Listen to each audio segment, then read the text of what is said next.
Back here on the GSMC Chip Shot Football Podcast, and I mentioned the topic on Zeke. Before I get to that, I want to remind you guys one last time on today's show, if you have any questions or concerns to use, or not concerns, questions or comments, to use the tip and donations link you see on your screen, GSMCPodcast.net.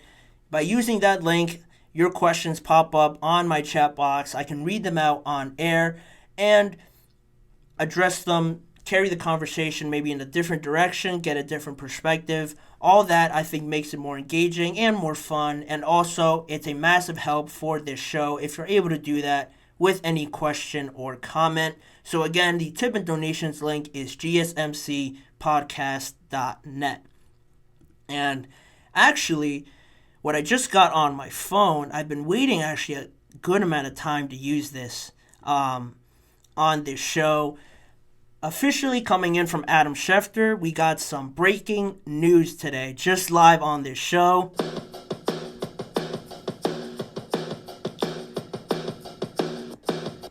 I've been waiting a long time to use that. It might not be the biggest news, but it is some breaking news that I just got on my phone. Former wide receiver Michael Gallup of formerly the Dallas Cowboys, which plays right into this situation and this topic. Michael Gallup plans to sign a one-year deal worth up to $3 million with the Las Vegas Raiders. So, breaking news today on this show to end it on a topic that we were already going to discuss around the Dallas Cowboys. Their former wide receiver Michael Gallup now makes his way over to the Las Vegas Raiders. Not the biggest of news, but it is still breaking news. I've wanted to use that for a while, so I got that opportunity. But Ezekiel Elliott, now the topic of conversation with the Dallas Cowboys. It was announced this morning that he will be back in Dallas on a one-year, $3 million deal with $2 million guaranteed, according to Clarence Hill of the Star-Telegram. And this could all be traced back to last week when Zeke's agent and himself met with the Dallas Cowboys, and comments coming from Jerry Jones as well last week saying that he believed that Zeke could still be a starting caliber running back in the NFL. And all of that just came out with reports about this situation being very close to being finalized, as I'm sure I mentioned last week or over this past week, and that this was sort of just one step away from finalizing, and now pending a physical, he has to pass that. Zeke should be back in a Dallas Cowboys uniform now after a year or two being removed from leaving the Dallas Cowboys. He returns at 27 years old to the team that first drafted him 4th overall in 2016. He spent 7 seasons with the Dallas Cowboys. Very good 6 seasons, 6 to 7 seasons actually, with the Dallas Cowboys. On that rookie deal, and specifically as a rookie in his first year, exceptional season from Zeke. 1,600 yards over that, 15 touchdowns on 322 carries, and since then he basically had 1,000 yards or a little bit under for the next 5 years, and he had no less than 6 touchdowns in any of his seasons, as well as averaging at least 237 carries in those next 5 years since he was a rookie. Then you trace it back to 2019. He signs that big extension in 2019, 6 years, $90 million, $50 million guaranteed, and earning an average salary of $15 million per year. One of the highest paid running backs in recent memory. I think only Christian McCaffrey makes that sort of money now. Saquon's probably the next highest paid, but he's about $12 million per year. So Zeke was really one of those last running backs to earn one of these massive deals from his team. And then, ironically, in 2019, the Cowboys actually drafted Tony Pollard. And since then, Zeke really didn't play awful since they drafted Tony Pollard for them to bring him in right away and think that, they had to get Zeke out the door. He still averaged around that same amount of yards, but everybody knows how it went. Drafting TP in 2019, then they release Ezekiel Elliott in 2022, and he signed a one-year deal with the New England Patriots. And now we're at this point where the Cowboys bring him back when he's coming off of a season with a career low 642 total yards and averaging another career low in 3.5 yards per carry as well.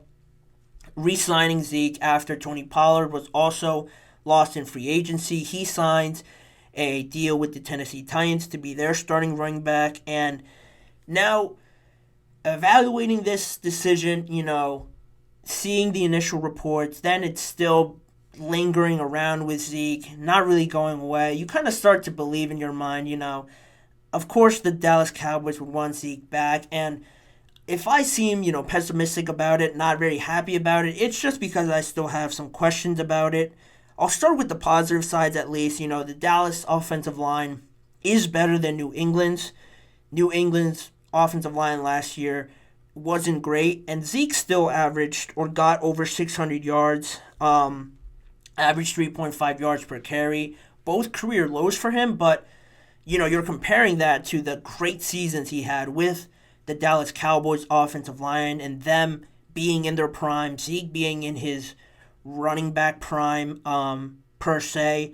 So that comparing those two to now, Zeke earlier on to Zeke now, averaging 3.5 yards per carry isn't awful, and 600 yards behind that New England offensive line isn't that bad either, honestly. If you look at it and compare it to now, Tony Pollard barely broke 1,000 yards with this Dallas offensive line, and I know they lost some pieces in the offseason and they're bringing in young and more inexperienced pieces, but it's not like Tony Pollard was averaging over 1,300 yards, total yards, rushing and receiving, getting 10 touchdowns, 12 touchdowns. It was a lot closer with Zeke at this point in his career than obviously it was in his prime. So Tony Pollard, with what he was able to do, and Zeke as well currently, wasn't too far off, so you can kind of hope there, have some optimism that you might not have this giant decline like some people might expect. So it could be close there. You could still be receiving some of the same production out of that position. And overall, with what they had in that running back room, adding Zeke, I think, is unquestionably, the right decision for what they had in that locker room. Zeke is obviously going to be the starter now. They couldn't really roll with any of those guys in that room. So bringing in a guy like Zeke, he knows the organization, he knows what's expected of him, he's familiar with everybody and what they're trying to do. He's going to be the starter, so that makes sense. You improved technically at that position, but what is questioning for me and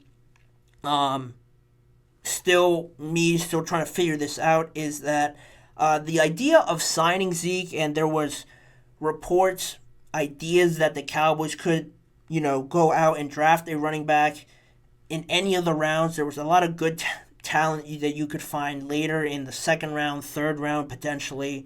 I thought that's what they were going to do. That made sense to me. You bring in a young running back, low miles on his tires, and on a cheap deal as well, not to mention. You bring him in, and that's pretty ideal for what you have. Other than the experience factor, I think it's still an improvement. To bring in Zeke, 27 years old, I'm sure he's going to be 28, on a cheap deal, it's just puzzling because, how much better is Zeke going to be compared to a young running back, not as many miles, and probably costing a little bit more, $6 million, $5 million per year rather than $3 million.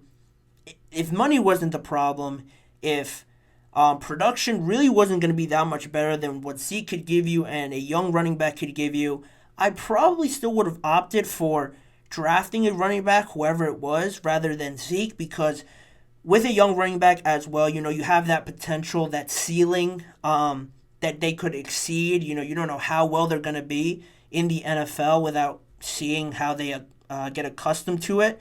With Zeke, it already seems like he's reached his max. It seems like you've seen the best years of Zeke already in the past with the Dallas Cowboys, but now you bring him back, and how much more can you really expect from Zeke? Not to mention now that he's older, has more traction on his tires. With a rookie running back, there was that potential that he could be great. a lot fresher and cheap as well. I probably would have opted with that as well, drafting a rookie rather than bringing in Zeke. But again, it's still an improvement with what they had in that position group. And just the last thing around Zeke and returning to the Dallas Cowboys, I mentioned that offensive line before. Before when Zeke was there, a whole different offensive line. They were younger. They were really in the prime of their years with Zeke 2019 through 2021. But now they lost Tyron Smith, they lost Biotic, and it still remains a major doubt for me going forward with Stephen Jones, Jerry Jones opting to not really draft too many offensive linemen, or they did draft, I want to say, one or two, but still not a lot of experience now from that group. You still have Zach Martin, Tyler Smith, but Tyler Smith might play in a position that doesn't suit him just to accommodate all the other young offensive linemen that you need. And now you have some questions around the offensive line. How will that affect not only Dak and this offense, but Zeke coming in at 28 years old? He doesn't have those young legs that he did back when he was 20, 21 years old. Now at this point in his career, he depends more on a very solid, established offensive line than he did back when he was first drafted out of Ohio State. He could make something out of nothing, and his talent and just his youth really got him out of a lot of situations. Now, I think you would have needed a lot better offensive line to bring in Zeke for me to look at this situation and think, all right, well, if Zeke isn't going to, provide too much physically and doesn't have it like he used to back then, the offensive line is good enough to create holes for Zeke to still be productive. Now there's some doubts around that, and I don't think those two really match up well. If Zeke can't create his own space, relies on the offensive line, and the offensive line not really knowing too well what they're doing out there because they just have no experience. I think I have doubts around that. But on the positive side, this might not be all dire for the Cowboys. And then just to wrap it up, they are still reportedly looking for other options. Analysts out there still believe that they will make a move maybe for another running back and how it all shakes out in free agency going forward. But as of right now, with Zeke being your starting running back, it is an improvement, but I still have my doubts. With Zeke being your starting running back, again, the big goal is all in, trying to get over that hump in the playoffs, win a playoff game. With this being Dak's maybe last year, Mike McCarthy's last year, a lot of questions outside of just the running back. Bringing in Zeke, I don't think gets you to that point and to your ultimate goal. So, how significant really is this deal? It is news because he's returning to the Cowboys, but to reach that ultimate goal that everybody wants the Cowboys to, or at least that the Dallas Cowboy fans want to reach, I don't think that really moves the needle too much for me. But let me know what you guys think in the comments or in the chat box as well. What are your guys' thoughts on Zeke making a comeback to Dallas? Do you think it's huge? Do you think it doesn't really move the needle too much for you? Leave that all down below in the comments so I can read them and interact with you guys. But that will do it for today's episode of the show. I want to thank you guys all for listening and tuning in to today's episode of the GSMC Chip Shot Football Podcast, brought to you by the GSMC Sports Network. Make sure to like, follow, and subscribe to the show, as well as following us on Facebook, Instagram, X, and TikTok for more of the network's content. If you want to see more of me and this show, check out the GSMC Sports Network channel and the GSMC Podcast Network channel on YouTube, where there's YouTube Shorts posted every weekday. The full live recorded shows are all on there for you to watch back, as well as individual segment videos if you missed out on a segment or want to rewatch a specific part. They're all on there as well. Make sure to tune in every weekday at 6:30 p.m. Eastern Time for more football discussions and conversations around the NFL with me, Manny Maradiaga, as your host. Thanking you guys again for tuning in, and I will see you all back here again tomorrow.